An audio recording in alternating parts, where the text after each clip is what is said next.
This is considering the Equestrian Federation of India and the controversy surrounding its appointment of Warraich as the individual to shepherd the team in Jordan during the international tournament.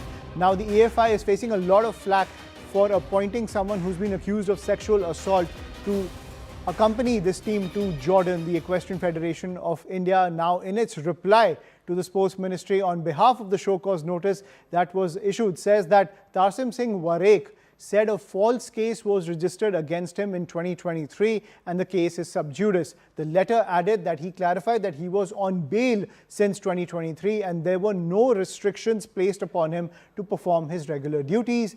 And also there was no ban or embargo on him to travel anywhere in India or abroad, which is why the Equestrian Federation of India says that he was appointed to travel with the team to Jordan. Now, the letter also added that Warraich also furnished a certificate from his lawyers to substantiate his position further. It was only then that a call was taken to send him with the team as mandated in the EFI statute. So that is the defense that's coming in from the Equestrian Federation of India, given the fact that a lot of alarm has been raised primarily from the parents of the athletes as well, given the fact that Warraich has been accused of sexual assault and was sent with the team to Jordan. I'm joined by my colleague Simran Babbar on the broadcast. So Simran, the EFI is giving a pretty standard defense that they followed the letter of the law. There were no restrictions on Warraich when it comes to traveling to Jordan with the team. So that defense pretty much laying out the EFI's case. But even though the parents have raised concerns over the fact that he's accused of sexual assault and it could be a safety threat to the team.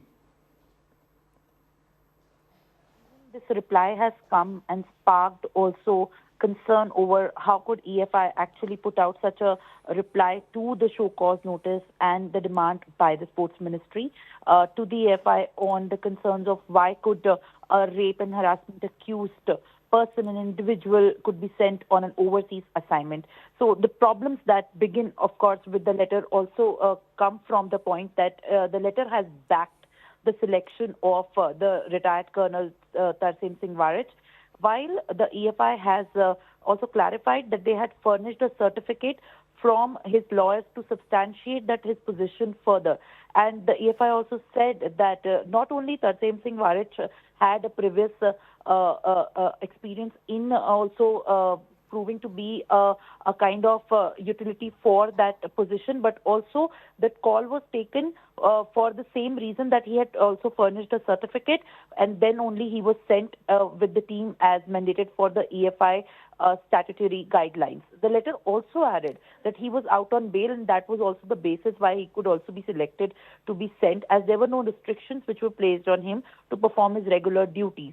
While all of these have been contentious clauses by even the ministry, by also the parents and the victims as well, but the EFI seemingly in this letter also clarifying their position has in a way backed and also clarified their earlier stances of why they actually preferred the rape and harassment accused retired Colonel Tarsem Singh Warraich for an overseas assignment. Right, but Simran, at the same time, from the EFI's perspective, they have checked all the legal boxes when it comes to Warraich's appointment. This is only becoming a PR issue given the optics surrounding this entire case, especially given the fact that he's been accused of sexual harassment, but he's been out on bail. The matter is sub judice. He himself has stated that there are no restrictions on his travel within India and abroad. He's furnished lawyer certificates. So the EFI pretty much checking all those boxes to say that we've done our job. We have taken that call to send Warraich to Jordan because there are no restrictions, even though the moral question is being asked from the parents of the teammates. Well, absolutely. See, Anshuman, we have to really look at the point that EFI in its entire in fact, being has also been pretty much tainted with not complying with the National Sports Governance Act, as even the Sports Ministry had flagged various government failures of compliance within the federation from earlier as well.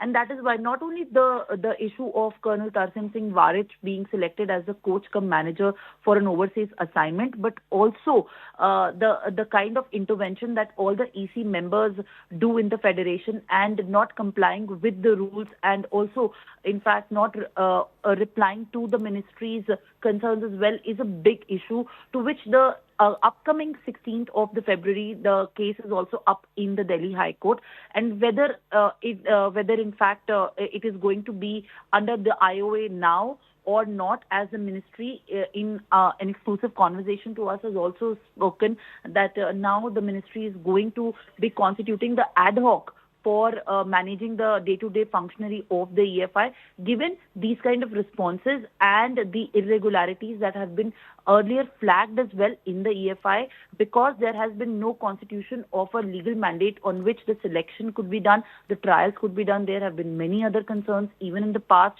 for the tent pegging itself, where the EFI has come under scanner. And all of these concerns, these red flags, have been also raised by the ministry. So all in all, this is going to be a huge case for the ministry to initiate an action. There have been other instances where in other federations the IOA has been appointed, and that is why the sports ministry, given the kind of track the EFI has actually brought forward as well, is going to constitute most likely the IOA, which is going to be court mandated, so that the functionary and the way the operations in EFI happen, they happen in a duly manner.